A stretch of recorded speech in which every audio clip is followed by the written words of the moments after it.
Bonjour et bienvenue sur le plateau de MLN TV où nous avons aujourd'hui un invité d'exception. Né en 65 à Cannes, il a commencé à travailler à l'âge de 14 ans et à 16 ans il rencontre Béatrice qui deviendra son épouse et qui lui donnera 4 merveilleux enfants dont Natacha qui aujourd'hui participe activement à la société puisqu'elle est créatrice d'une ligne de vêtements. On aura l'occasion de reparler un petit peu plus tard. Parti de rien, il a hissé KGC Networks, sa société au sommet. Implanté aujourd'hui dans plus de 33 pays, 300 000 clients à son actif et il pèse quelque chose comme 160 millions de dollars de chiffre d'affaires. Ça l'amène aujourd'hui à réunir près de 6 000 collaborateurs à Cannes, au Palais des Festivals pendant environ 6 jours. Une convention digne, pourrait-on dire, des plus grandes multinationales.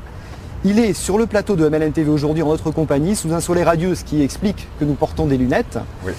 C'est monsieur Fabrice Kerhervé. Fabrice, bonjour. Bonjour. Bienvenue. Enchanté. Bienvenue chez nous. Merci. C'est un petit peu en même temps chez toi. Exactement.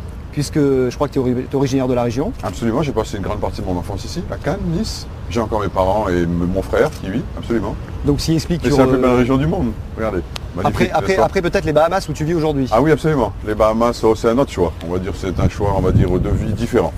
Entre les deux. Alors je disais un petit peu dans mon introduction que tu as eu une enfance difficile. Et aujourd'hui, je ne sais pas si c'est dû à cette enfance difficile, mais est-ce que c'est...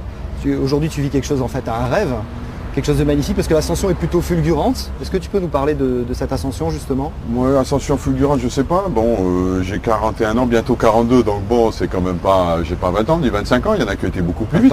T'es encore tout jeune, on va dire. Ouais, d'accord. Bon, enfin, on a vu aujourd'hui des ascensions qui ont été très rapides, en 5 ou 6 ou 7 ans. Et c'est ce qui permet, ce qui est fantastique aujourd'hui dans le monde dans lequel on vit, c'est qu'il y a des opportunités qui s'ouvrent et qui font que beaucoup de gens peuvent réussir très très vite. Mais bon, mon ascension, bon, c'est beaucoup de travail et jamais abandonné.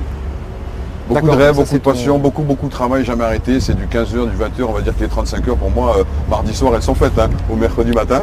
Mais puis jamais abandonné, jamais abandonné. Je crois que les gens qui perdent sont les gens qui arrêtent, qui stoppent leurs rêves, qui stoppent de travailler, etc. Moi, c'est surtout ça. J'ai jamais abandonné, beaucoup de travail. Alors, tu n'as jamais abandonné parce que certainement tu as des idées et tu penses que c'est... Parce que je fais ce qui me passionne. Parce que je fais ce que j'aime. Quand je me lève le matin, j'ai pas l'impression d'aller travailler. Et ça, c'est très important. Si on se lève le matin et dit oh là là, on est le coquet avec les oreilles là comme ça, j'ai pas envie d'aller travailler, ça m'intéresse pas, qu'est-ce que je vais voir, lui qu'est-ce qu'il va en lui qu'est-ce qu'il va en j'ai pas envie de faire ça, c'est fini. Si on fait comme ça et qu'on pense comme ça pendant des années, on ne peut pas avancer, on ne réussit pas. Non, moi je fais ce que j'aime. Je fais toujours ce que j'aime et c'est ce qui me permet que quand je tombe, je me relève. Ça c'est très important parce qu'on tombe toujours, plusieurs fois dans la vie, et ça permet de se relever. Donc la passion et je veux dire l'amour de ce qu'on a envie de faire du travail est très important au départ. Alors aujourd'hui par contre si tu tombes, ça pèse des milliards.